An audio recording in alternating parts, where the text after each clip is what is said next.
when I came to London, I noticed Talk about LSE.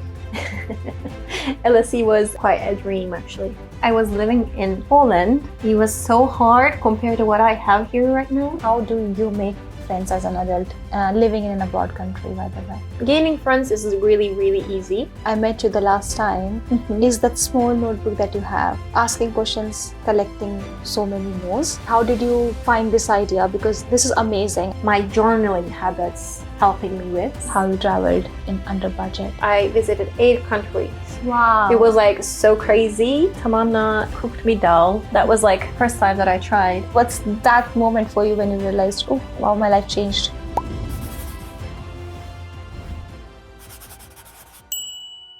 Hi everyone, I'm Tamanna and this is your podcast Half Figured by Tamanna, where I talk about life in your 20s and how to figure things out, because we are also still figuring. And this is the first episode where I have Sena. And in this episode, we'll talk about life in London, life in Turkey, travel abroad, life as a woman in general, and then talking about LSE and her studies as well. So if that's something that interests you, make sure you keep watching because you'll learn a lot and there will be a lot of takeaways for you. So let's start with an introduction of our guest.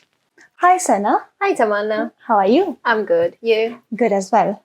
Mm-hmm. So tell me a bit about yourself so that our audience can know you. All right. So I am Sena. Normally, I just go with this, and it's a little bit embarrassing to talk about yourself in our culture.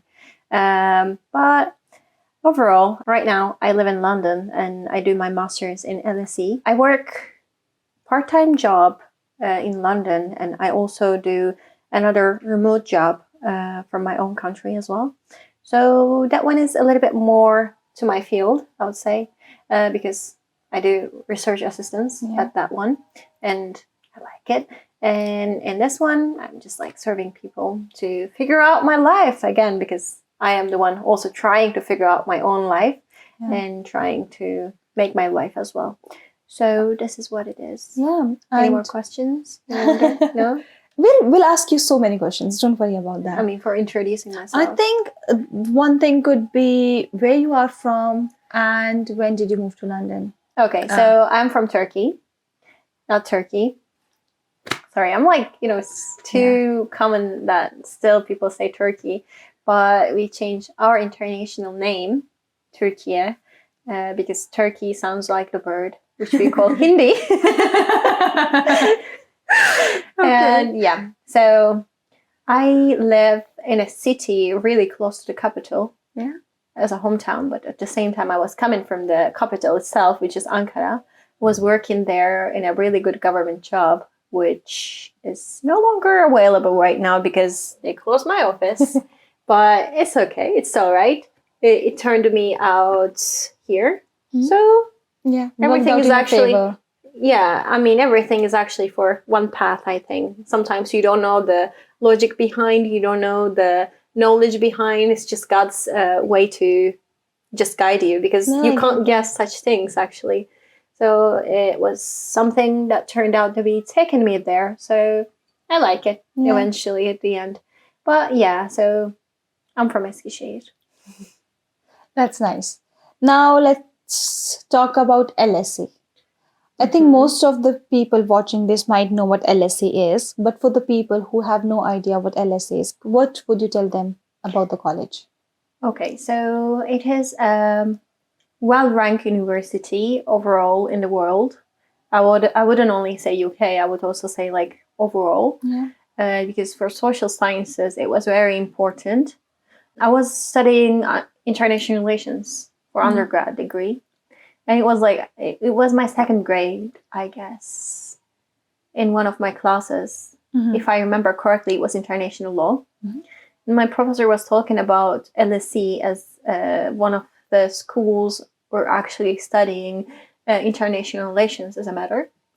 And at that point, I heard the name of the university. It got stuck with me. And then I just went home, looked at it up. And then I was like so fascinated. I don't even understand why in that level. I could be having same enthusiasm about Oxford, Cambridge. Everybody knows its name and everything. even more than LSE in most of the cases. But nope, LSE, LSE, LSE. It stuck with me, and then I studied like 2 more years to finish that degree, and I was also doing my third major as well. So I studied like 5 years of undergrad. Yeah. And at that point, 5 years of undergrad. Yeah. 5 years? Yes. Which course were you studying? So the thing is, in Turkey, we study bachelor's for 4 years. Yeah. As a standard. Mm-hmm. And then I did my bachelor within 3 departments. So the first year I started, I was doing another undergrad with it. It was like, we have something called Open University. Yeah. You take the classes online, and it's all recorded, everything that you don't have to actually attend it. Okay. But you have all of the materials, and you go and you give your test. Okay. So and I was something like that. open school, open board exams for us, for Indians. Yes. Okay, that's interesting. And then you decided to come to LSE, as you said. Yeah, so that was the first year. I was also doing international relations both together. At the second year of my undergrad, I decided that I will study as a major department, double majoring. I studied 3 undergrads in 5 years. So. Wow. So, but from the second year and on, all I was thinking about that I was going to do my master's on like migration as a topic, and also at LSE. LSE was quite a dream actually, and I'm glad that it actually came true. Nice. How long have you been in London? How long I have been in London? I guess 7 months now. 7. Okay. And how are you finding the university so far? How am I finding university so far? Actually, what could I say is that since knowing the language, I didn't really feel like that I'm far away from home, because it is really important to, have that language skills to save your life. I was in Poland for 6 months. I went to hospital one time, and it is so hard that you can't even imagine. Yeah. You're in a country that you cannot speak the language of. And then, one Persian guy came to save me at that point, but I don't know if he wouldn't be there. I would most probably go, because the nurse was like really angry with me. I don't understand why. Yeah. But eventually, right now, I find London really like my third home, I guess, because I have so many homes now. It's like being on move all the time, and you do bonds everywhere. No, I absolutely agree with the language part. I think being comfortable with the language of the country you live in is absolutely important. No matter which country you live in, be it in Europe, Asia, in countries like English-speaking countries like Canada, UK, Australia, US. As long as you are comfortable with the language, I think half of your battle is already done. But if you don't know the language, then comes the real struggle, because I have only been to Poland for like 15 days for a business competition where we actually met for the first time. We met in Poland. Yeah, we did not meet in London. We met in Poland for the first time. And I was there for a business competition, summer school camp sort of thing for my master's degree. And she was there for an exchange program, if I'm not wrong. Yeah, I was doing my Erasmus over there, but at the same time, that summer school was a pretty good idea, and we attended there. And I think one of the best experiences in my life. But again, it's because the experience was in English. But once you're out of the campus, then comes the real struggle. Every time we went out, we were struggling to speak the language. No one understands us. We are not able to understand them. And Google Translator can help you a bit. But then it also depends on the person if they actually wants to understand you at the first place or not. We had this issue on the very first or the second day of me landing in Poland. I was there with my other friends, and we went in a bus because we wanted to go from point A to point B, and we realized midway that it's not the right bus, and we wanted to get off the bus. But somehow we can't translate this simple thing to the driver. And the driver was not ready to listen to us. He's like, go back. I don't know what he was saying, but he was like angry, and we were expecting like he's not ready to understand us. Yeah. And then there was this very nice lady, very old. She was making impressions to kind of understand us, and we were trying our best to like make them understand that we want to get off the bus. And she talked to the driver, and the driver stopped the bus, and we got off. But then the point where we get out of the bus was a no man's land, if I can say that, because there was literally no one, no cars, no nothing. It was just a road filled with forest on both the sides, and we have to walk back to the place. So we walk for like 25-35 minutes just to get to a place where we can see cars and we can see other people around us. It was like, okay, fine, we're safe. Yeah, I can understand it. And, here comes the London's like best thing, I guess. It is so open to other cultures. I love And the London. people are so kind. Yeah. But in Poland, it's actually like, if you're a foreigner, it's like a little bit more closed. Yeah. Maybe in Germany, it would be like more foreigners. So everybody would be a little bit more open to the idea of having foreigners. Yeah, exactly. I feel it depends on the city you're staying in. So if you go to Warsaw, definitely people do understand English and you are welcome because, again, it's a place where a lot of international students or international people resides. So states like Warsaw is amazing. But then if you go to a place which is like further away, then it's a problem. Same with Germany as well. If I stay in cities like Frankfurt, right, then it's like a different story because there are people like us and they can understand English in other bits and pieces.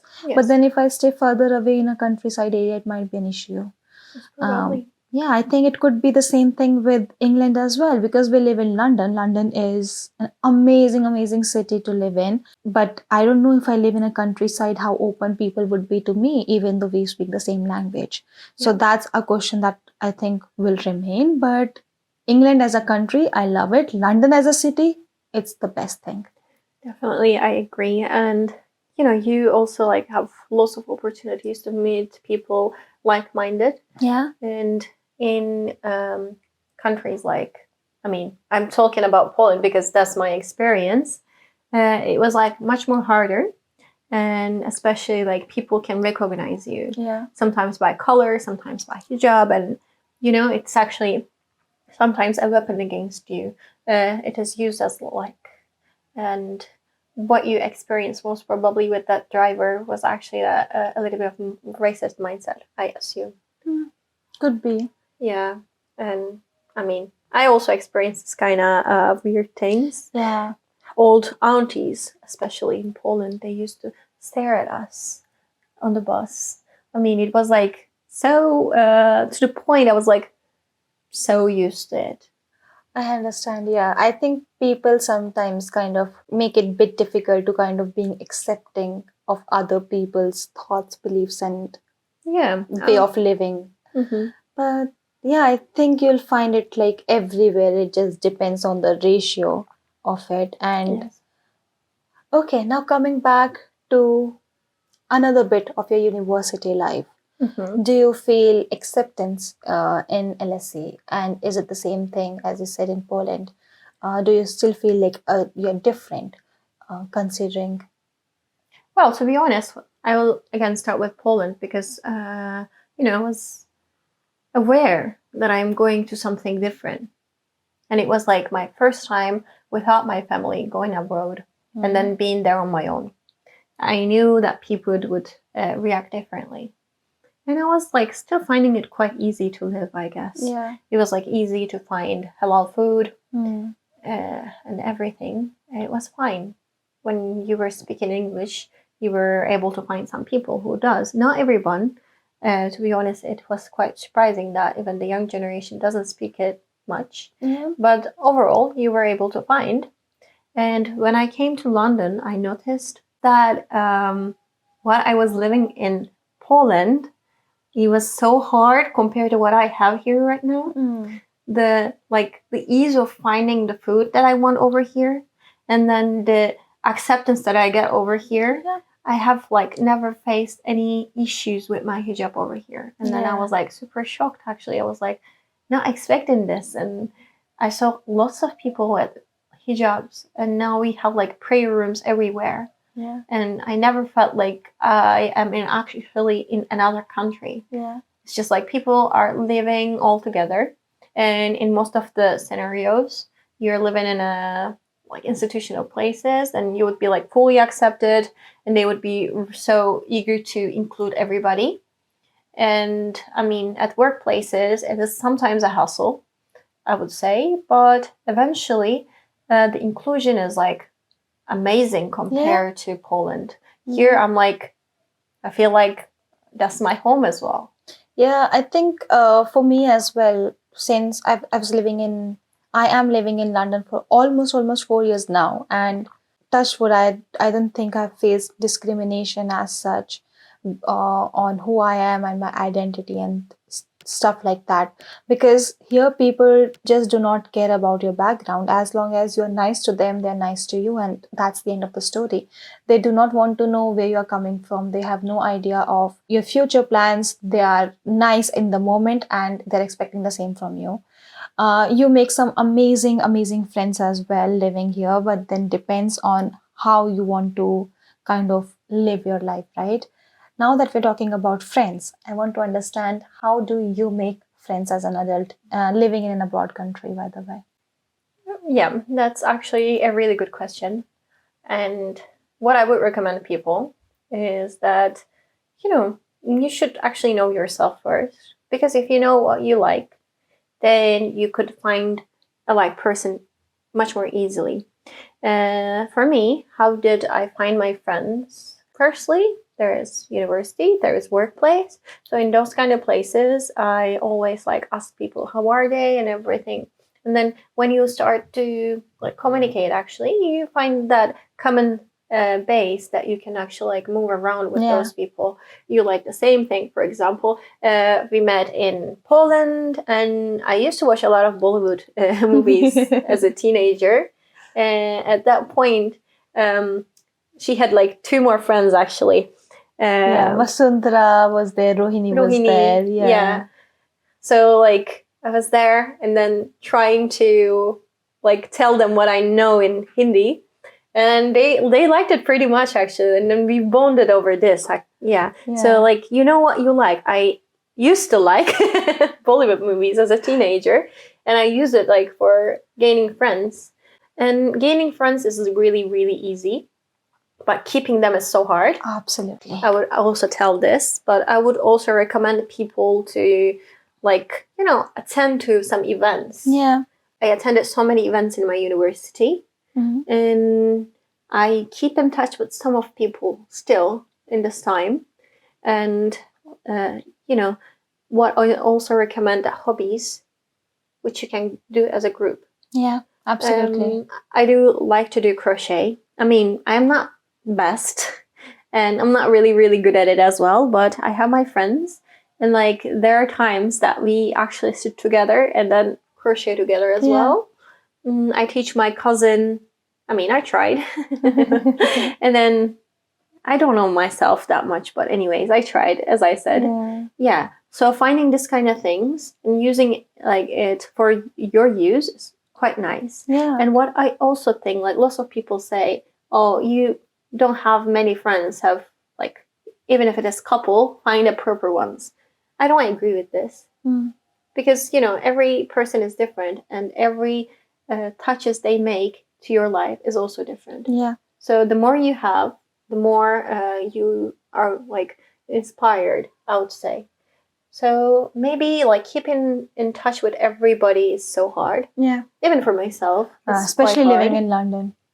I remember making plans here. I'll be like, oh, let's catch up. And then we both will be sharing calendars, and the other person would say, okay, I'm available 3 weeks from now. And I'll be like, oh, that week I'm busy, but can we do it like on the 4th week instead? Yes. So making plan in London is a big task in itself. Yes. But I think you have covered most of the points. I love how detailed you were in explaining how to make friends as an adult and living abroad anywhere, even if you're not in London, is basically being curious about other people's life.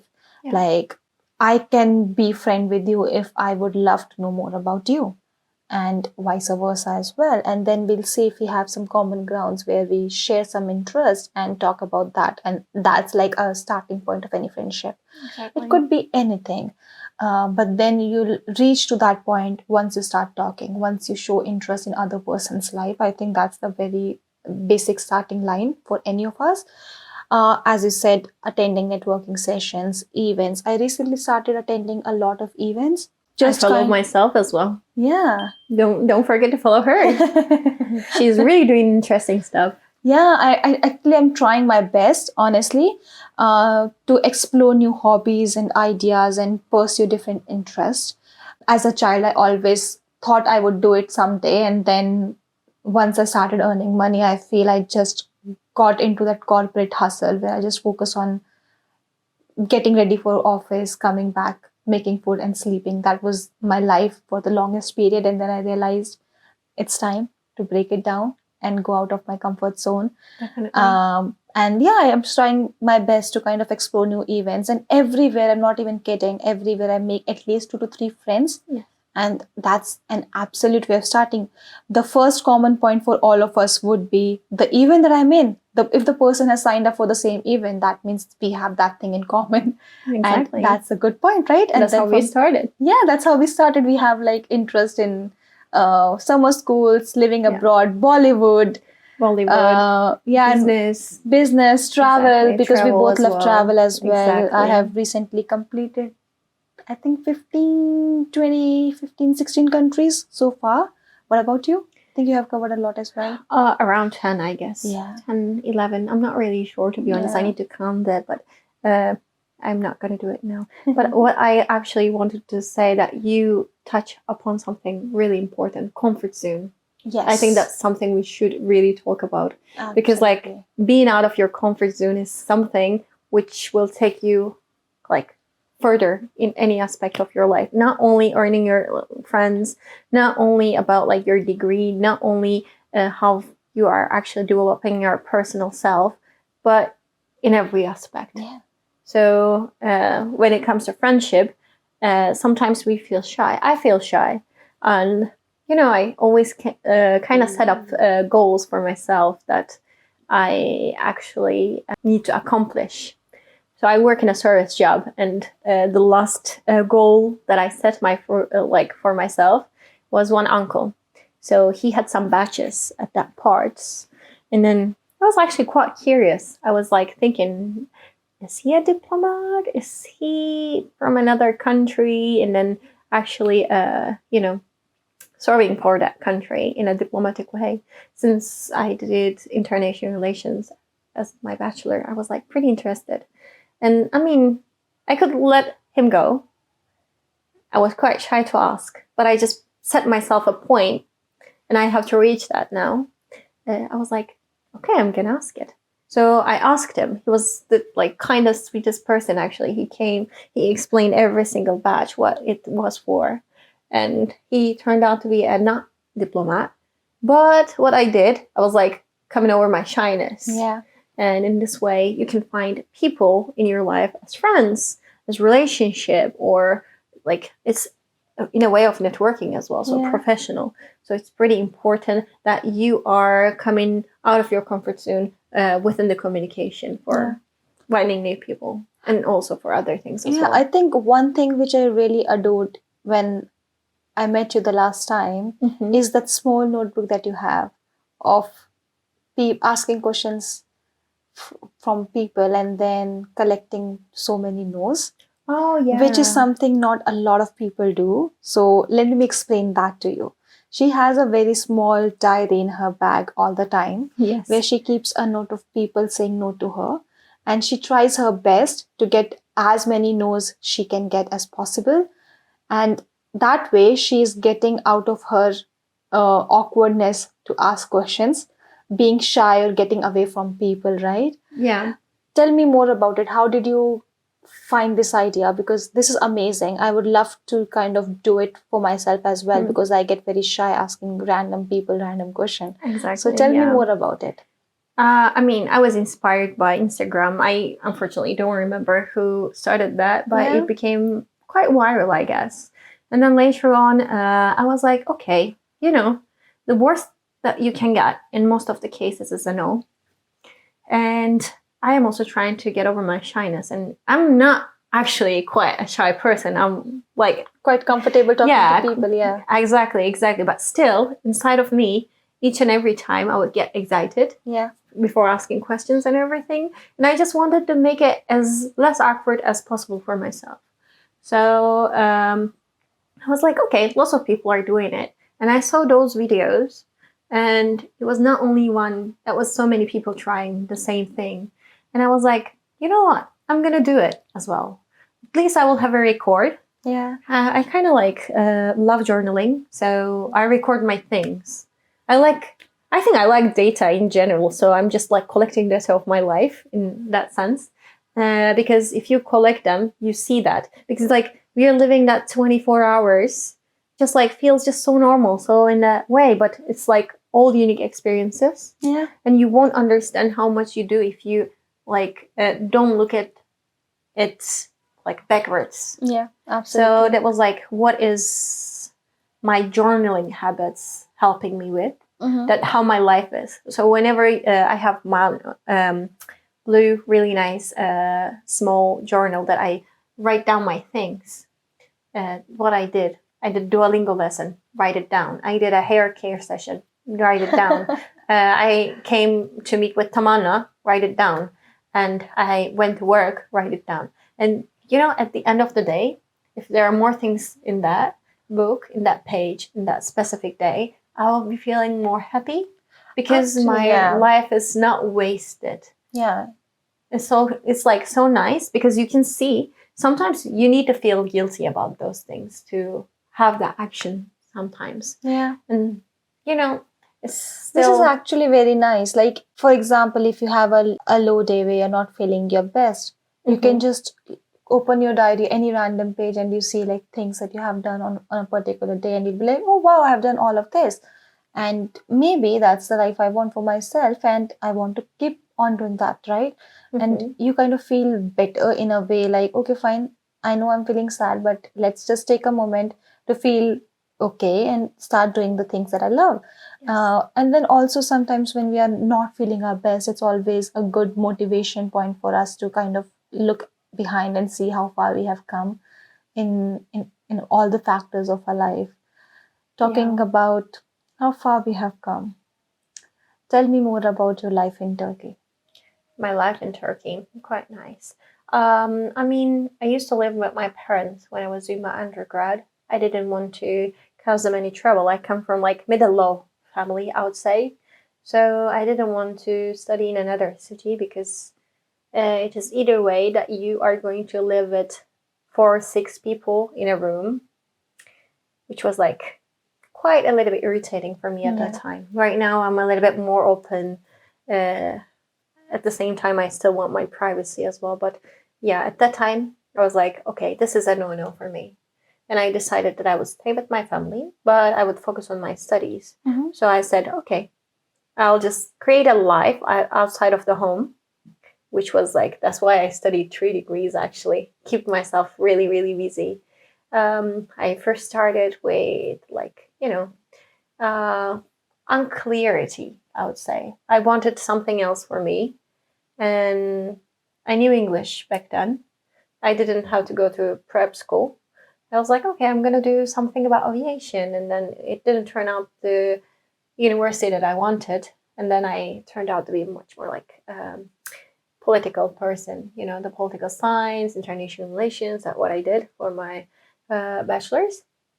I was like actually enjoying reading those, talking with people about those. But what I didn't like, the country politics coming in. You see like the corruption as a culture beside the political party, actually. And it's really hard to get a job in many fields. I mean, it's still same here. It's still so hard to get jobs. But even in your own country, you face the same thing. I was actually like much more feeling like an academic person, but I didn't want it for myself. Right now, I still want it, and I actually pursue everything for it. But at that time, I was like, okay, I'm going to focus on finding a job because I need money and I don't want to deal with corruptions. If you don't know any person which can help you out, it is not actually like pretty logical to go with this flow. So that's actually what I did. And I was like, okay, I'm going to go there. And I couldn't get in the aviation thing that I wanted. Instead, I studied it as another degree from Open University. So I had an idea of what I could have.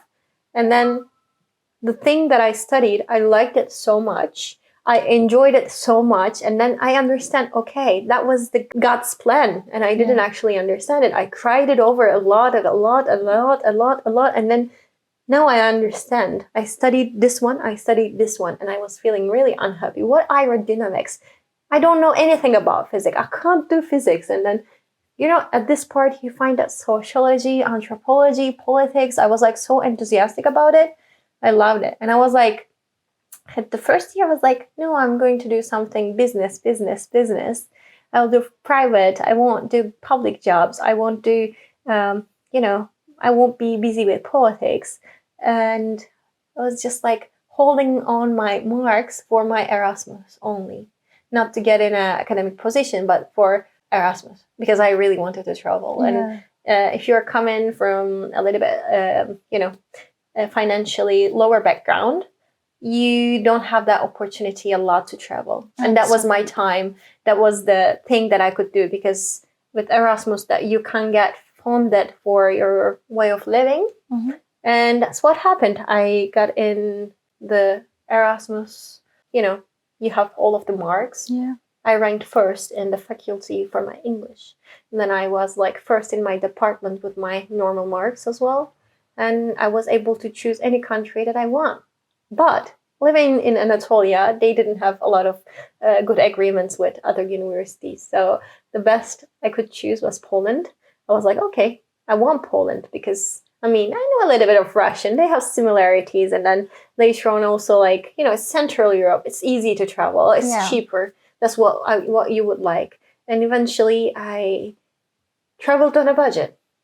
There are 2-3 days that I stayed on the streets.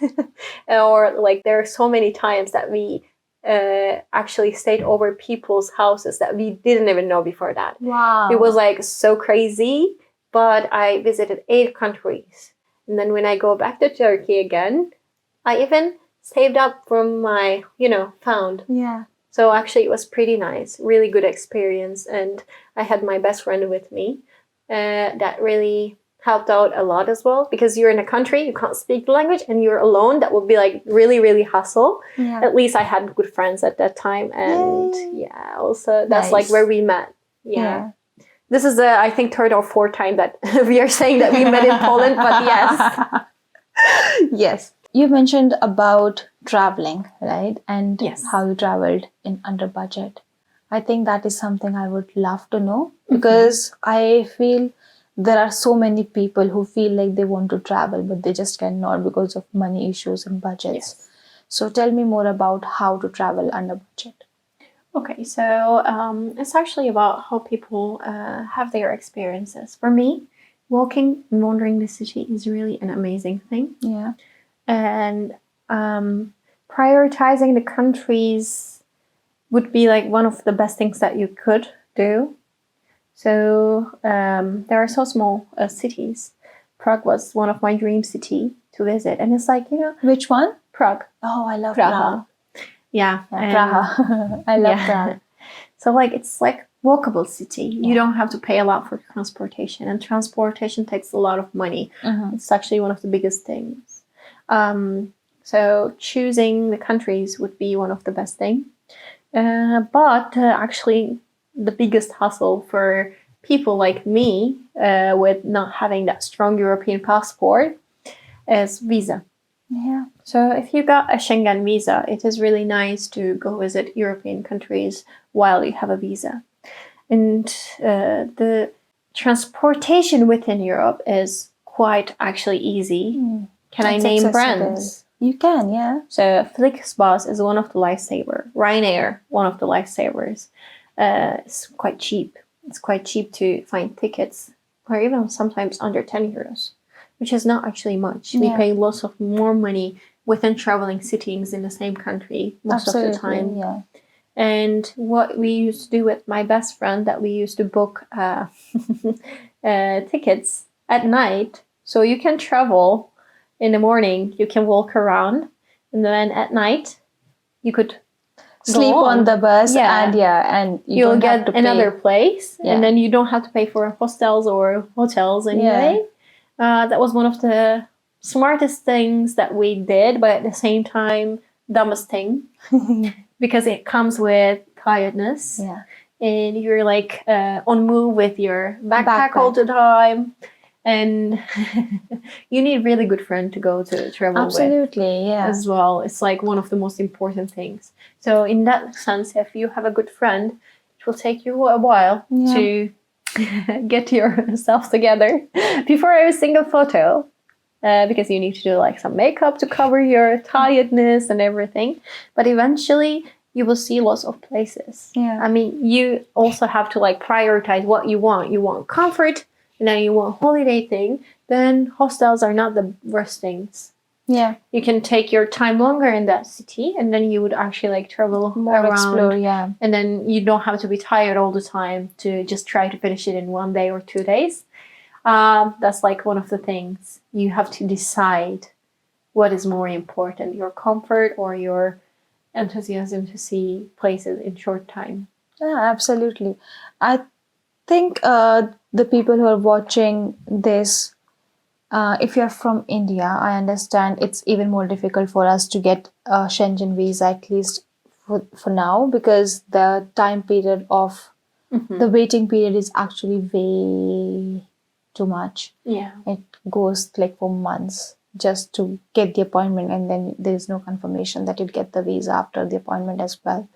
But yeah, you can start exploring the countries nearby. For example, if you are living in India, why not you explore Sri Lanka, Vietnam, China, Hong Kong, all of that places. And if you live near Turkey, then Europe is the best place.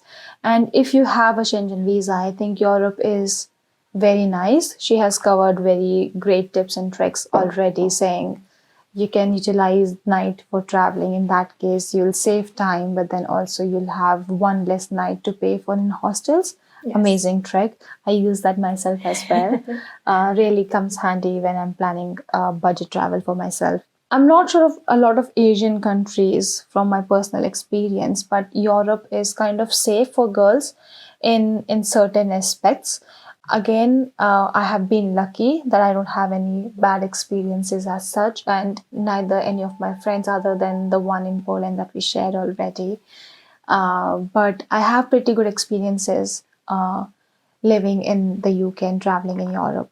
But I also have friends who have amazing experiences traveling in Asia.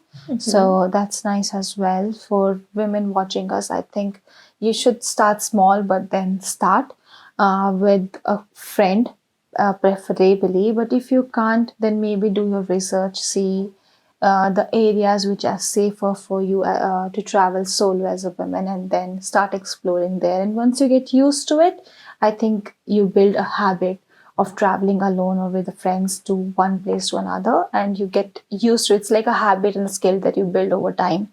Because once traveling, I think you learn so much about life, about yourself, and then places, histories, cultures, and so much more. It's like traveling is one thing that I would recommend to everyone, be it of any gender.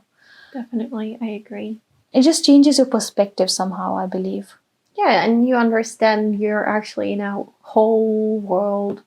And then there are so many similarities in other countries, or there are so many different things in other countries. Yeah. Today, Tamanna cooked me dal. That was like first time that I tried. Yeah. And in my country, usually the people look at India is quite different, and the food also would be one of the things that they would be more hesitant and more, how can I say, judgmental about, I would say. And then you find out actually there are really good things within different cultures. And then you actually start understanding the world is not only about the place that you are living Yeah. in. And, in other countries, you think that they have really, really good lives, but then you just came around and say they are living the same problems. Yeah. So I would say that for like finding job, Yeah. actually, like it is quite hard in Turkey, and then it is the same here. It's not No, actually I like agree, yeah. anything easier. I think when we are back home, we judge a place or a person from shared experiences of a country, not on an individual basis. But once you start traveling, you make friends from different places. You have your personal experiences. It can change from person to person. Actually, it will change from person to person, but then the stories will be yours and not the shared stories of a country. Because most of the time, the stories that we hear are politically wrapped, Yeah. judged by a masses, and not everyone has same taste or understanding of life, and it is on to you to understand what life is for yourself. You cannot have a shared experiences because you will know it once you start traveling. I think it's one thing which I would definitely recommend, and I can't recommend enough. Yeah. Traveling has changed me so much in a way that I was living in a bubble when I was in India. And once I moved out of that country, I moved out of my comfort zone. I moved out of the places that I already know as home, right? Then coming to London, and from London, I explored like 15 different countries. Very beautiful. Um, and you will realize that life is beautiful, number one. People are same. And then you'll start respecting people for who they are. I think that's my personal experience. And yeah, I think you'll get self-independent as well. Yes. You'll get self-dependent as well once you start traveling, because now you are more aware of your societies, of your surroundings, Yes. and things around you. You And you just survived out there as well, so it makes you Yeah. more powerful. Yeah. I know you asked the questions, but is there any moment that you were like, this memory in one of my travels changed me like this? I think so many. One thing First thing come to your mind. the first thing that comes to my mind is when I was in Tenerife. Where? Tenerife, it's a Spain island. I did my first water ride, which sounds very awkward. It's like, why would? But that's my first water ride, and it's like the longest and largest water rides in the most of the Europe. But then I'm not sure if it's the largest in the world, but definitely in Europe, it's one of the largest water slides. And I was like, I don't want to do it. I don't want to do it. And then my friends forced me. It's like, no, it won't take your life. You just do it. And then once I did it, I was like, I was scared for no reason. Yeah. It's actually fun. And that was a eureka moment for me. I was like, I have no idea how many things that I have not even tried. I'm scared of them for no good reason. Yeah. It's just in my head. The other day, I did kayaking in the ocean with a bunch of people that I have no idea. So I think I met them in a tour group, and we did kayaking in an ocean. I don't know how to swim back then. Wow. And I was like, okay, let's just do it. I was scared. I was so scared. I won't lie. I was scared. I was scared to die, honestly, because the waves were so high. But then I did it. And once I was back on the land, I was like, that was easy as well. And I was scared. And I learned swimming. Just because I did kayaking and I've survived, I was like, that's nothing. I can do it. And I started learning swimming. I'm not the best swimmer, but now at least I won't die if I get into water. God forbid. That's pretty nice. Hopefully, yes. Yeah, that's what we do. And then we do like, and then to the wood. It comes from like old shamanic teachings, I guess. Nice. But it's I have like no quite idea. weird Yeah. that we also do like, we hold our ears. Yeah. We just pull them. We do like at the same time. And then I don't even know what's the purpose of kissing, but then later on 3 times. Everything is so set stone, so it's always the same. Yeah, I like it. But yeah, what about you? What's that moment for you when you realized, oh, wow, my life changed? So, I mean, it was like first time that I actually landed in another country. And then I just like, it was easy. It was not that hard. it wasn't that hard. I mean, I don't know what I just like had in my mind. That's like so big thing. It was like so easy that I can do it over and over and over again. And I'm here now. I did it over like 20 times. That I changed the countries from there to there to there, and sometimes the same countries, but doesn't actually matter because you're actually like able to go anywhere in the world. Yeah. It's easy. It's not that hard. It's expensive, but it's easy. And then it's worth it. It's definitely worth it. And then you ended up somewhere else. Yeah. It doesn't matter if it is cities or if it is just like countries. Just like get off the plane. Yeah. And then you have smell of the air. You know, it's just like so something different. Each and every time, I feel so excited that the door of plane will open and I will have the air. Sometimes it's too hot. Sometimes it is too cold. Sometimes it's just like dusty, right on the time. Yeah, but it's like really nice that I really enjoyed that moment. But what was like a wow moment for me was, I think, again in Poland, that after a while I was really good with my dorm owners' kids. Yeah, they didn't speak any word English. I mean, they did. They would always say good morning. But other than that, no. So I was like so happy because, you know, you can bond with people even you don't know the language. Yeah, absolutely. We used to play with those kids. And we had that, like, we created a bond. Each and every time they would see me, they would become happy and then good morning. And then I would like try to learn a few Polish words so be able to talk with them. Yeah. So it doesn't matter what age group, what nationality, what, doesn't matter, anything. I think if you're scared, you can also join tour groups. That comes really handy. There are women-only tour groups as well. If you feel like you are safe around women, I think that's something you can explore for initially, and then you can see where life goes for you. But yeah, I think we can talk about travel for hours, but exactly. Just to cut short, I think you must travel. You should start, even if your parents, your families, your society doesn't allow. I think be a rebel and start small. Be safe, of course. Do your research before going to any place. Make sure you have the safety gears right, but then travel, start exploring. It's very important. It will change you in ways that you have no idea about. It will open doors. It will open doors for, like, it will give you new opportunities, and it's just beautiful. The world is beautiful and you realize it once you start traveling. Now, the last bit is employment. Tell me a bit more about where do you see yourself in, let's say, next 5 years? The course that you chose. What's the future possibilities if someone decides to take the same course as you? Okay, so the course that I'm taking right now, it's called International Migration and Public Policy. I chose that major because I was really interested in migration. I like anthropology, I like sociology, I like politics altogether, and it's a really recent and always like hot topic. So I really like it for myself because I really like to analyze things. Even like you can actually see it with how the way that I collect my data and I also analyze my life. I like to do that. And when you actually like look at it in sociological point of view, it's like so mind-blowing, and I would like to do that more. That's why I want to be actually a researcher.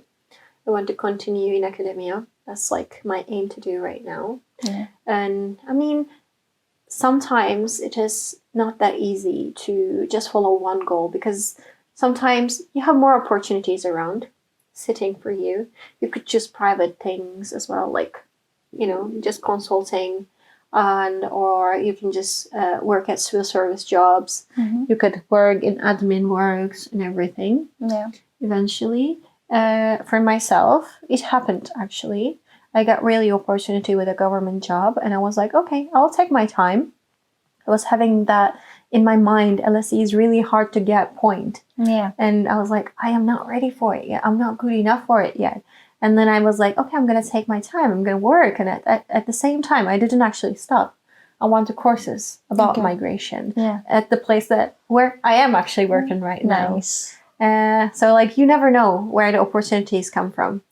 At that time, I just didn't want to cut myself from academia fully because I was like working in policy, not politics, but in policy, and I enjoyed it so much. Yeah. I felt so useful for my own people because we were trying to build systems for employment, but especially the youth employment, which is pretty important for me because right now it is one of the major issues in whole world. Yeah. And I wanted to make it better for my country.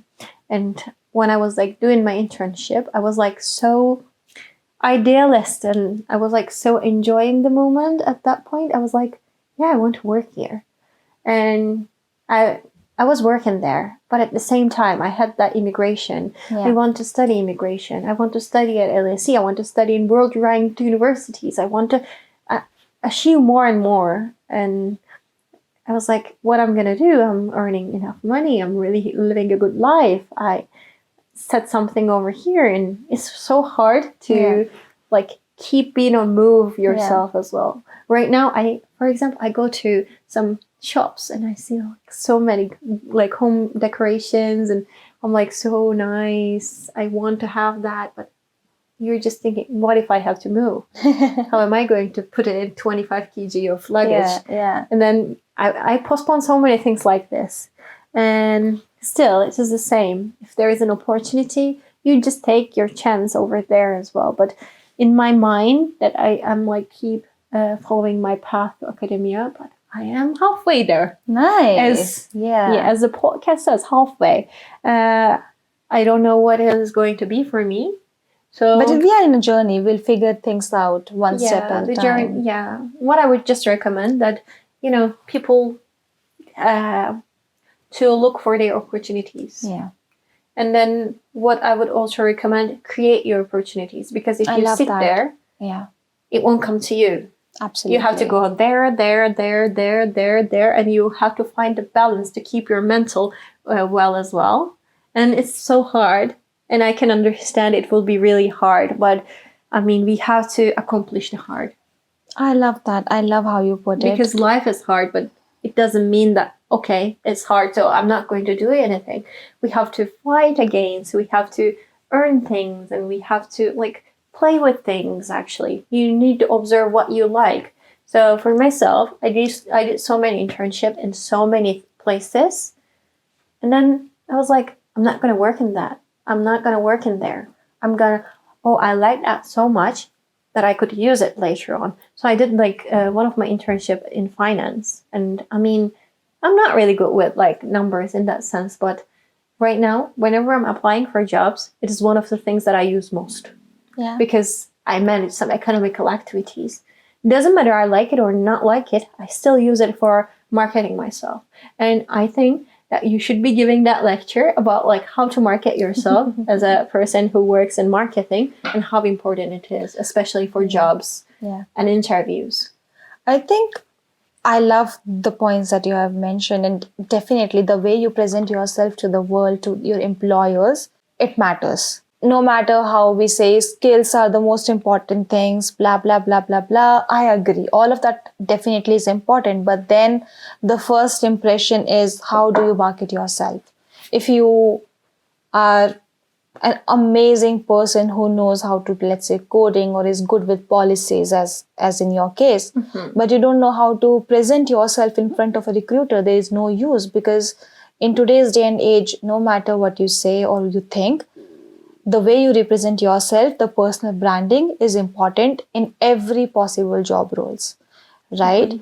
For me, I was doing my degree in London, in the university, and I was still like 3 months left for me to graduate.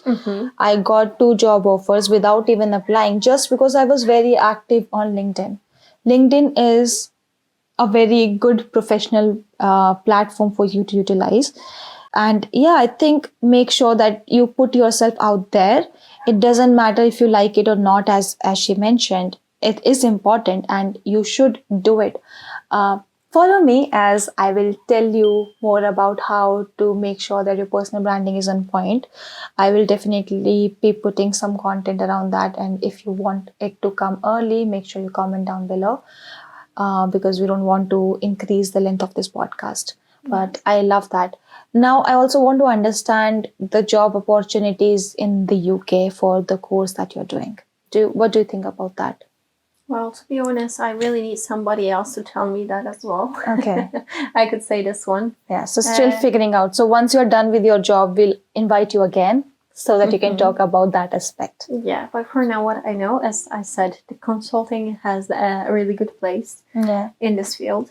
And I actually recently been in a alumni event. Nice. Yeah, and I had like opportunity to talk with some people, and I find out so many people is not actually doing what they studied. Yeah. And I think it's okay. And another friend of me was telling that he's actually going to change our department name. So it was like International Migration and Public Policy. And he thought that public policy is more handy. So he was just going to play around with the words. So these kind of things are okay because the life is like so wide. Yeah. And sometimes we make wrong choices.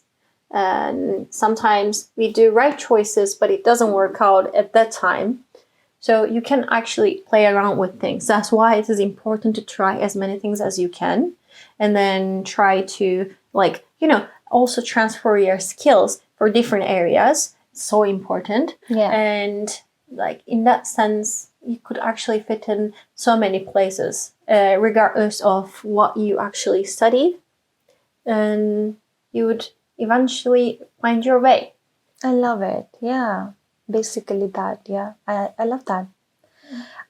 Thank you so much. You're that welcome. Takes us to the end of the podcast. And I would love to ask you one last question. Yes. What is one advice that you would love to give to your younger self?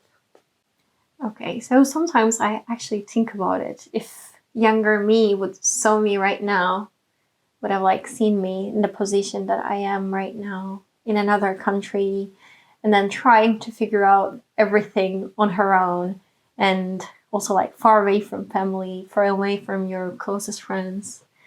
I get quite emotional when I think about this. And I think that myself at that age would be really happy and would be really surprised to see this. But what I would tell her, she has gone through so many things in the world that she lived in. Doesn't matter the age, actually. From the young age, I would always tell my younger self that, life brings you nice things. Life brings you worse things. Yeah. It's just you don't understand at the point, and then you like leave your emotions highest at that times. But actually, like what you are is so big, and what you are is so small that you have to find your way out. So just like move with the flow, but eventually you will turn out to the point that you will be actually proud of yourself. Yeah. And then that would be consoling me a lot at that age, I guess. Yeah. I think having a vision, but then taking one day at a time and unraveling things as you move forward, and having, I think, trust in yourself. Trust and love as well. Love is important, yeah. I mean, if you don't love yourself, nobody loves you. And then it's something that I'm still trying to teach myself. Yeah. And even like, I also want to say one more thing. We always say, love yourself. And then how to do that, nobody tells it. I recently watched lots of podcasts and then listened to so many podcasts and watched so many videos. There was one video that I liked the most. Be your own parent. And then this is the way that you can actually start loving yourself. So just imagine your day starting, and then just think yourself as your kid, and then you do the way that you would actually advise your kid. So you want to sleep, you want to just like sleep 5 more minutes, turn off the alarm, and then like go on with your life. But if you were a mother, or if you were a father, if you're a man, you wouldn't actually tell your kid to do that.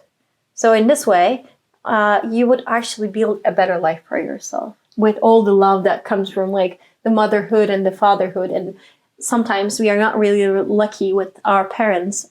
Sometimes we are really lucky, but even if you are or you are not, you would be still the best parent for yourself, because you would be like looking best for your own kids. So it's pretty nice way. And I actually was quite inspired by this, and I started to follow this in my own life as well. I love it. I think this is the best way to end this podcast, with such a nice takeaway. And this is something that I'm taking away with me. Comment below the one thing that you learned from this podcast, and one thing that you feel like you're taking away with for your life. Yeah, for your life. Comment below so that we can read that as well. This is an amazing note. Thank you so much, Sana, You're for welcome. joining us. I really enjoyed likewise. being there as well. I appreciate you being here. You have shared such amazing experiences. And I love you for that. Thank you so much. I love you too. And but this is an amazing podcast, guys. I'm sure you have learned a lot from her. And make sure you subscribe to the channel, because I will be bringing out more amazing guests who will be real as her, sharing her real experience, sharing their real experiences with you, and just giving their 2 cents basically on how to figure life, and we can do it together. See ya. Thank you so much. Until next time. Bye.